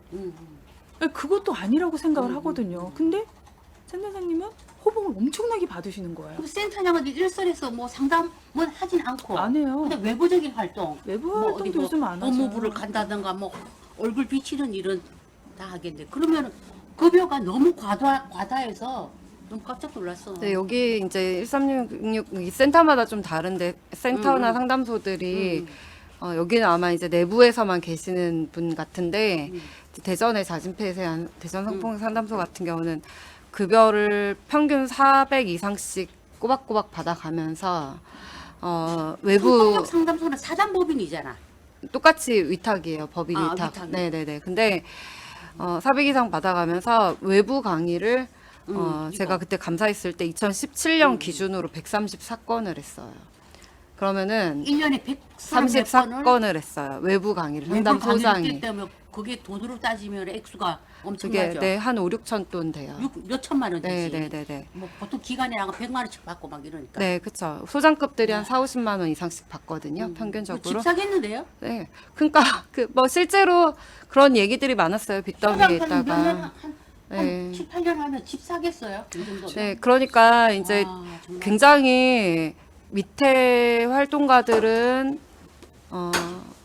정말 열악한 환경에서 사명감을 가지고 시설이 힘들다, 열악하다, 돈이 없다 이런 상담소장이나 센터장의 찡찡거림을 들어가면서 사명감을 가지고 피해자 약자를 지원해야 되겠다라는 마음으로 진짜 헌신을 하는데 최저임금을 받고 위에서는 꿀을 빨고 있는 거예요. 그리고 이들은 상근 의무가 있습니다. 상근 의무가 있어서 소장들, 센터장들도 다 지금 인건비를 지자체와 정부에서 보조금으로 나오기 때문에 그냥 공무원에 준하는 상근 의무가 있어요. 그런데 외부 강의를 1년에 100몇십 건을 간다는 얘기는 평균을 내보세요. 하루에 영업일로 따지면 그냥 거의 매일 한 번씩? 네, 그냥 거의 매일 간 거예요. 영업일로 따지면 이틀에 한 번 뭐 이렇게 간 거예요. 자, 그러면은 그 시간 동안 상담소는 누가 지킵니까? 네, 그 시간 동안 상담원들이 다 이제 네, 그리고 강의 수입은 이제 소득세 떼긴 하지만 개인 통장으로 꼬박꼬박 박힙니다. 네, 월급 평균 4, 500 이상 받아가고 강의는 또 별도로 하고 상여금도 또 있다면서요. 네, 상여금 120%니까. 네, 다 있죠. 명절 수당 다 있죠. 그러면은 네. 뭐 센터장 같은 경우에는 500을 받고 상여금 받고 하면 뭐 어떤 날은 800 기본으로 가져가는 게 800만 원. 야근 수당 이런 거 제가 대전시 거 감사한 거를 보면은 C원 제 월급이 실수령이 400이 좀 넘었거든요. 그렇죠, 알아, 응. 근데 그래서 네, 저는 변호사로 2배 이상 받다가 저는 C원 했는데요. 근데 진짜 저는 그 손해 봐가면서 일을 해야 되겠다 생각하고 했는데 상담소장들은 저보다 훨씬 더 많이 받아가고 우리는 시의원들은 명절 수당 이런 거 없어요. 그냥 그렇지. 네, 없어요 그런 거. 근데 그냥 의정 활동비를 받는 거라서 근데 이 상담소장들 명절 수당, 뭐 야근 수당 이런 거 다 있고요. 다 있고. 그리고 이제 뭐 사대보험이나 이런 거 다 당연히 네, 다 되고 그 나라 돈으로 전부 지원이 됩니다. 네, 그런 상황에서 외부 강의를 나가면서 개인 통장에 강사비 여러분들 성폭력 상담, 성폭력 예방 교육 계속 받잖아요. 그 듣기 싫은 교육을 계속 받잖아요. 그 쓸데없는 교육을 받는데 그 비용이 꼬박꼬박 그 개인 통장으로 꼬박꼬박 꽂히고요. 그리고 이제 뭐 방송사나 정부 지자체나 이런 데서 하는 토론회 있죠. 시민단체 토론회 이런 데 가면 발제비, 토론비 또 몇십만 원씩 또 다 받아가고 뭐 법무부 무슨 위원회다, 경찰 무슨 심의위원회다 이런 데 또 한 자리 다 한 자리씩 다 하고 있어요. 위원회 나갈 때마다 또 뭐 적게는 10만 원, 많게는 한 30만 원까지 이렇게 수당 또 받아갑니다, 여러분. 자, 이게 그래서 제가 씨벌 조직이라고 하는데요. 자, 이러는 어떤 돈도 받아, 명예도 받아, 이력도 쌓아. 이러는 사이에 밖으로 나돌면서 이렇게 막 에헴하고 다니라고 피곤하잖아요. 그럼 이제 기관에 와서 선생님들 괴롭히는 거예요. 네. 난 이거 보고 네, 갑질하고 야, 괴롭히고. 국회의원들이 네. 참 별거 아니구나. 네. 국회의원 급여 뭐 1,000만 원 뭐 이렇게 돼도 네. 이게 뭐 센터장도 뭐 이 정도 그냥 나는 받고 이게 보면은 예산이 책정이 된 남잖아요 또. 네. 그래서 보니까 뭐 여기 뭐 센터장이 1366도 후원금도 받죠. 네, 뭐 후원금도 저거로 받거든요. 뭐 김치 냉장고를 샀다, 에어컨을 네. 샀다, 네. 뭐 이런 얘기도 또 들려요. 그러니까 보조금이 남으면. 이거는 내부 고발하셔도 돼요. 네, 문제 삼으면 제가 네. 변호해드릴게요. 말씀하셔도 됩니다. 이거 제가 말을 할게요. 저는 제보를 계속 받아왔거든요. 네, 네. 이 지금 해당 기관에 그 수용비 맞나요? 네. 수용비로 이제 보통은 뭐라고 하지? 이게 있는데 개정이 예산? 예산 예산 중에서 개정이 응. 그 시설을 뭐 이렇게 교체해서 시설비. 시설을 응. 수용비라고 하나 뭐가 있어요. 응. 그래서 이제 무슨 뭐 발전 뭐라고 하는데 그 이제 응. 있습니다. 그 개정으로 항목을 잡아서 국가 정부 지자체 예산이 나와요. 그러면은 뭐 시설 내에 원래 자산 형성 함부로 하면 안 되고 안 돼요. 이런 데는 위탁 기관들은. 그런데 그 일정 개정에 해당하면 할 수가 있는데 최근에 이제 작년인가에 이 해당 기관에서 오래된 김치냉장고를 바꾸겠다고 이제 개정을 잡아서 김치냉장고를 쉼터 긴급피난처에 사다 놨다고 해요. 그런데 구입한 그 모델하고 쉼터에 있는 모델하고 연식이 한 4, 5년 차이가 난다는 거죠. 그럼 네. 새 것을 사서 네, 새 것은 어디로 새 것은 갔느냐. 네. 누가 가져가고 홈버스로 그냥 뒀다는 걸 바꿔치겠다는 건데. 네, 그렇죠. 자, 이런 일은 저는 이건 도둑질이잖아. 그럼요. 대전에서 똑같은 사례를 저는 봤어요. 대전 자진폐쇄한 성폭력 상담소가 아까 왜 집도 사겠네라고 하셨잖아요. 뭐 그렇게 해서 집을 마련했는지 어쨌는지 저택이 하나 있었어요. 그 상담소장이. 그 상담소장 몇 년 하고는 네, 거의 뭐 그냥 이렇게 저택을. 네, 진짜 뭐 그 정말 그림 같은 집이 하나 있었어요. 주택에 1층 차고지를 개조해서 뭐 상가처럼 거기를 꾸민 다음에 거기를 뭐 나중에 뭐 쉼터로 만들겠다라는 야심찬 계획을 가지고 또 있었다고 해요. 영업을 하겠다는 네. 거지. 그러니까 성폭력 상담소에 소장을 하면서 상담소에 내려오는 뭐 시설 시설 예산을 예산으로? 가지고 이 개인 집에 있는 본인들은 안 가라고 표현하더라고요. 안 가. 이제 쉼터나 이런 거는 어쨌든 등록이 되어야 되는데 그렇죠. 전혀 그러지 않은 그냥 개인 집. 어. 자기가 예상을 했겠죠. 하고 그건 싶어서. 말이 되나? 거기에다가 상담소 예산으로 가구, 네, 에어컨, 집기류, 냉장고. 네, 뭐 노트북 이런 거를 한바탕 갖다 놓은 거예요.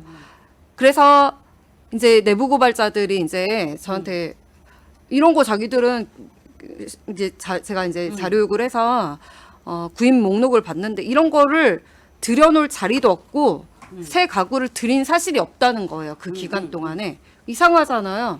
그래서 제가 그 가구점에 전화를 했죠. 어디로 배달했냐. 물어보고 다 뒤져봤더니 결국에는 개인 집으로 배달을 한 거예요. 그게 그때 당시 한 300 몇십만 원어치였거든요. 뭐 금액 얼마 안 되니까 괜찮다고 할지 모르겠습니다. 자, 그런데 이걸 가지고 제가 대전시에서 문제를 삼았죠. 삼았더니 뭐래냐면, 이 가구는 뭐 책상 뭐 이런 것도 있고 있었는데 피해자들을 거기로 초청을 해서 뭐 무슨 악기 수업 이런 거를 강사 불러다가 했기 때문에 괜찮대요.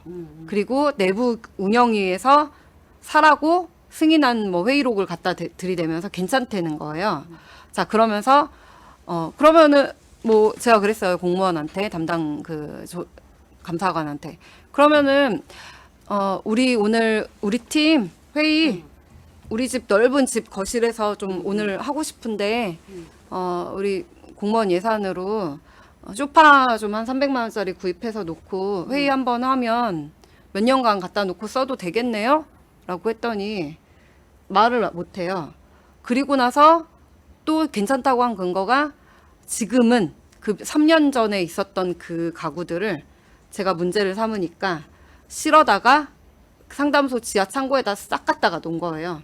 그래서 괜찮대요. 횡령이 아니래요. 업무상 행위도 아니고 아니래요. 이런 기가 막힌 얘기를 들었는데 제가 그래서 공무원한테 그랬어요. 감사관님한테. 그러면은 3년간 쇼파 뭐 한 번 강의 듣고 잘 쓰다가 시청 지하실에다가 갖다가 실어다 놓으면은 범죄 아니겠네요? 라고 했는데 뭐 그렇게 해서 상담소장의 변명과 운영 규정 뭐 내부 그냥 만들면 되거든요. 회의록 같은 거. 그래서 자기들끼리 승인하는 건데 아까 말씀하셨지만 고충심사위원회가 다 승인하고 센터장이 도장 찍으면 되는 건데 자기들끼리 짬짬이로 한 그 변명을 다 통과시켜서 감사 다 종결. 네. 네, 환수 조치도 없고 네. 아무것도 없었어요.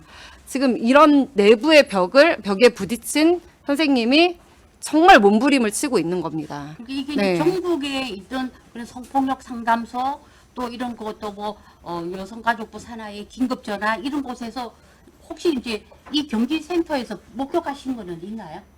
뭐 이런 건에 대해서 말씀. 아까 말씀드린 사례 중에 하나가 경기센터고요. 직접 말씀하시는 게 좀 부담스러우실 그렇죠. 것 같아서 그리고 이렇게 알차게 뽑아먹는 거 있잖아요. 뭐 정의원 사실 그 소녀상 현금 모금한 거 우리 크게 드러난 몇십억 이런 거 말고 현금 모금한 거 있잖아요. 애기들이 돈 이 돈 다 어디 갔나는 진짜 모르거든요. 이거는 찾지도 못해요. 자, 그런데 지금 제가 여러 번 말씀드렸지만 대전 센터 같은 어떤 곳은 그 이제 예를 들면 법무부에서 가해자 교정 프로그램을 가라고 이렇게 예산을 몇 천만 원, 몇 백만 원 내려주면은 그걸 가지고 교도소에 이 또 여성계 사람들이 가가지고 그 범죄자들한테 교육을 해요. 그것도 너무 놀라운데 저는 왜냐하면 상담하셔서 아시겠지만 피해자 상담 기관이거든요. 그럼 피해자랑 진짜 납부 형성하고 동조하고 마음 이렇게 해서 나중에 이것도 해소하려고 슈퍼바이징하고 하잖아요. 그러고 있는 피해자 상담 기관이 가해자를 가서 또 상담을 하고 교육을 하는 거예요. 그럼 아무래도 상담을 하면 당연히 동조가 일어날 수 있잖아요.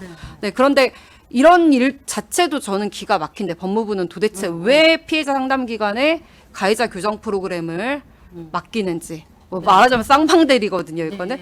여기다 왜 맡기는지 이해가 안 되지만 이렇게 예산을 법무부에서 여성가족부가 아니라 법무부에서 이들한테 예산을 또 별도로 줄 때 강사비 뿐만이 아니라 간식비 뭐 이런 거 다 따로따로 명목이 나와요. 그럼 간식비가 예를 들면 50만 원이 책정돼 있다고 하면은 이거를 상담소 주변 마트에다 50만 원 한꺼번에 긁어놓고 자기들 맥주도 사 먹고 과자도 사 먹고 뭐 집에 갈 때 고기도 좀 사가고 이렇게 한대요. 그러니까 나라 돈을 완전히 자기 돈처럼 쓰는 거 아니야? 네, 그렇게 하고 그 교정 대상인 범죄자들 있잖아요. 그 수용자들한테 간식을 들고 가야 되잖아요. 들고 갈 때는 상담소에 있던 그 맥심 커피 믹스 이런 거랑 이렇게 쪽 포장 잘해가지고 이렇게 몇 개 사탕이랑 해서 갖고 가면서 공무원으로 산 거를 이제. 네, 갖고 가면서 진짜 가장 충격적인 게 이거였어요. 임금 복지관에 코스트코에서 그 푸드뱅크로 날짜가 임박한 빵들을 가면 있어요. 푸드뱅크. 네, 이걸 이제 기부를 해. 할아버지 할머니들 드시라고. 날짜 며칠 안 남은 거를. 며칠 안 남았어 그런 거. 네. 그런데 이제 그 복지관에서 할머니 할아버지들이 드시다가 또 못 드셔서 나오는 날이 있대요. 그럼 나오는 날 이걸 실으러 가는 거예요. 아, 악질들이다. 네, 실으러 가가지고 거기에서 이제 날짜가 하루 이틀 지나거나 임박했거나 하잖아요. 이 스티커를 떼가지고 재포장을 하는 거예요. 조작하는 커피 믹스랑 거지, 해서. 날짜를. 네, 이거를 교도소에 있는 그 수용자들한테 주면서 가서 상담을 하는 거죠. 자, 이런 일들을 이 범죄거든요, 전부 다. 그렇죠. 이런 불법 카르텔을 서로 학습을 하는 거예요. 저는 이게 너무 가장 위험하다 생각하거든요. 아마 선생님은 이제 내부 상담하고 쉼터 이렇게 하시니까 외부 강의는 안 가셔서 이런 거는 아마 못 보셨을 텐데 밑에 상근자들 처음에 순수한 마음으로 활동하려고 들어간 어린 친구들이 이런 이상한데 하면서도 배우는 거예요. 학습을 하고 돈을 몇만 원씩 빼는 거, 상담 실적을 몇 개씩 부풀리는 거, 이런 아무렇지도 않은 이 부패, 네, 부패 카르텔. 네, 이것을 그러면서 자꾸 학습을 하는 거예요. 푼돈에 이제 맛을 들이면은 이제 그렇죠. 네, 돈 맛을 아는 거죠, 이제. 그래서 우리 그 상담원 선생님이 지금 뭐 굉장히 힘들게 버티고 있는데 그럼 앞으로 이것을 어떻게 진행을 했으면 좋을지 저는 이제 바림은 더 이제 버텨주시고 네. 정말 그러고 이렇게 싶어요. 용기 내어서 이렇게 정말 우리 방송에까지 나와주셔서 너무 그리고 앞으로 이제 어떻게 이제 지금 현재 진행이 되나요? 진정서는 내놨고 예, 그래서 그게 화요일이면 저희가 알 수가 있어요. 화요일 돌아오는 화요일이요? 네, 화요일이면 저희가 알 수가 있는 거고. 화요일 날 그 노동청에. 결과, 예, 노동청에서 어. 이제 법인에서 노동청에 공문 보내면서 저희한테 알려주실 거예요. 네. 근데 그 내용을 일단 보고. 네, 그 그 내용 결과를 보고 보고? 이제 추후에 음. 그냥 있을 수는 없잖아요. 음. 여기서 뭐 저희가 예를 들어서 뭐 정신적 고통, 예, 네, 그런 네. 부분을 그냥 있을 수 없으니까 그 다음은 음. 그냥 또 진행을 해야죠. 진행을 하고 그 저는 예, 그럴 예정이에요. 그럴 네. 예정이고 만일에 여기서 일단락 끝나려고 이걸 했으면 제가 이걸 안 했겠죠. 네, 네. 그리고 집요하게 제가 네. 언론하고 네. 해서 할 정도고 네. 제가 용기 내서 이 정도까지 올 정도면 근데 일단락 거기서 끝나려고 제가 한 건 아니잖아요. 네, 그래서 네. 그냥 그런 말이 있잖아요. 죽을 때까지 끝까지 가보자. 음. 어차피 제 이름은요. 음.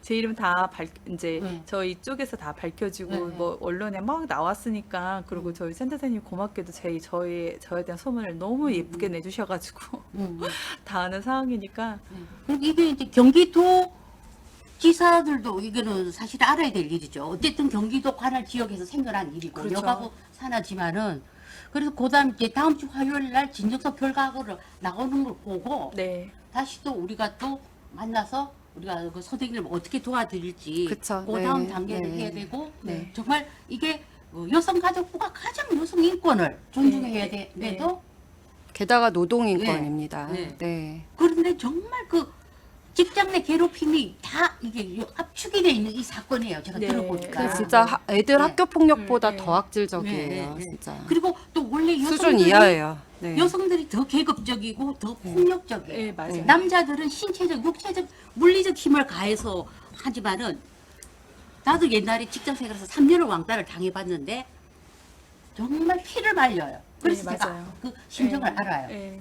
네, 그래서 굉장히 힘들지만 좀 더 버텨주시고 아, 당연하죠. 우리가 미래에 대한 행동에서 힘이 되어 드릴 테니까 네. 또 추후에 또 우리가 또 같이 언론을 할 수 있고 네. 네, 그래서 오늘 이 내용이 좀 언론화가 좀 되었으면 해요. 네, 그리고 한 명이 버티는 건 네. 이 전체 구조 내에서 말 못하는 또 다른 많은 피해자들에게 큰 용기가 될 거거든요. 맞아요. 네, 네. 다른 이제 이상한데라고 생각이 들면서도 말씀하신 대로 그루밍 당해서 그냥 윗사람이 하라는 대로 그냥 이게 맞나보다 하고 또는 그냥 게으른 마음에 그냥 나 잠깐 눈 감고 말지 아니면 목구멍이 포도청이니까 버텨보자라고 하면서 알게 모르게 계속 구조화가 되고 내 밑에 새로 오는 사람 또 피해받고 또 피해받고 이런 구조를 중간에 딱 깰 수 있는 정말 큰 계기가 될 거예요, 선생님. 네, 네. 그래서 작년부터 많이 힘들어하셨거든요. 저한테 전화해서 막 원망도 엄청 하셨죠. 네. 서로 알지도 못하고. 네, 오늘 처음 뵀어요. 네, 서로 알지도 못하고. 저 오늘 처음 만났거든요, 선생님. 근데 나한테 그 내부 고발한 것도 아닌데 왜 나 때문에 선생님이 고통을 받아야 되는지 또 성토도 하시고 굉장히 힘들어 하셨는데 저는 항상 말씀드렸고 그리고 지금도 감사하게 생각하고요. 버티셔야 되고요. 여기서 두 가지 말씀드릴게요. 여성계 맨날 하는 얘기 있죠. 피해자의 진술이 증거라고. 네. 자, 지금 선생님과 선생님뿐만이 아닙니다. 여기 기관에 한두 분 더 이제 피해를 증거하시는 분들 그리고 증거 다 체증해서 밝히시는 분들이 말하는 것에 대해서 변명을 하고 뭔가 뭉개고 뭐 오해다, 실수다 뭐 이런 식으로 아니면은 오히려 상대방을 깎아내리면서 업무 능력을 뭐 폄훼하고 이런 것들 당신들이 그렇게 성토하는 백래시 이자 네 당신들이 그렇게 혐오하는 뭐 일명 뭐 무고 뭐 이런 겁니다. 말하자면 네 한번 생각을 곰곰이 해보세요. 피해자 중심주의, 피해자 진술이 증거다라고 당신들이 그리고 그렇게 2차 주장을 가해. 했잖아요. 그렇죠. 2차 가해. 지금 이 상황 자체가 2차 가해거든요. 그리고 직장 내 괴롭힘 법이라는 게 뭐 죄송하지만 저는 이제 이런 상황이 예측이 되기도 해서 법 자체는 사실 반대를 했었어요. 왜냐하면 모호한 부분이 너무 많아요. 맞아요. 그리고 저는 법으로 이렇게 막 그 해결이 되는 부분 중에 악용될 부분이 분명히 있기 때문에 그보다 치고받고 싸우더라도 이게 오히려 자유로운 문화가 되길 바랬거든요. 소장한테 대놓고 삿대질하고 똑바로 하시라고 하고 이런 자유로운 문화가 저는 정착이 됐으면 좋겠는데 우리나라가 그렇지가 못해서 이런 법까지 나왔거든요. 네, 네. 자, 근데 이 법이 추구하는 입법 취지가 무엇인지 여성계 계신 분들 한번 돌아보세요. 당신들이 저지르고 있는 숱한 젊은 여성 그 활동가들에 대한 노동 인권 착취에 대해서 저는 비단 선생님한테만 제보받은 게 아니에요. 네, 피해자분들한테도 많이 받았어요. 네, 이런 부분들 구조를 깰 수 있는 아주 중요한 계기가 될 거라고 생각하고 선생님이 괴롭힘을 당하거나 뭐 어떤 고통을 겪게 되는 때에는 저희 미래대한행동 뭐 작가님, 저 여명숙 언니 다 계속 뭐 어떤 방식으로든 같이 도와드리려고 작정하고 있습니다. 네, 이게 네. 모든 게 우리가 내는 그 국민들이 내는 세금으로 이루어지는 곳이기 때문에 그 오늘 선생님 뭐 끝으로 하실 말씀 또 있으신가요? 뭐 가거나 뭐. 아까 변호사님이 말씀하신 것처럼 만일에 너 왜 그거 했어? 어려운 거잖아요. 그럴 땐 저는 그 말씀을 요즘에 해요. 저분의 셋째 혀가 거짓된 모습을 제어할 수 있는 기간이 없어요. 사람도 없고요. 하지만 정의하고 진실은 그것을 제어할 수 있는 힘이 된다. 그래서 나는 저분의 그거를 어떻게 보면 그분 측은지심이 들어가는 거죠. 더 이상 죄를 짓지 말으라고. 더 이상 사람들한테 상처 주지 말으라고.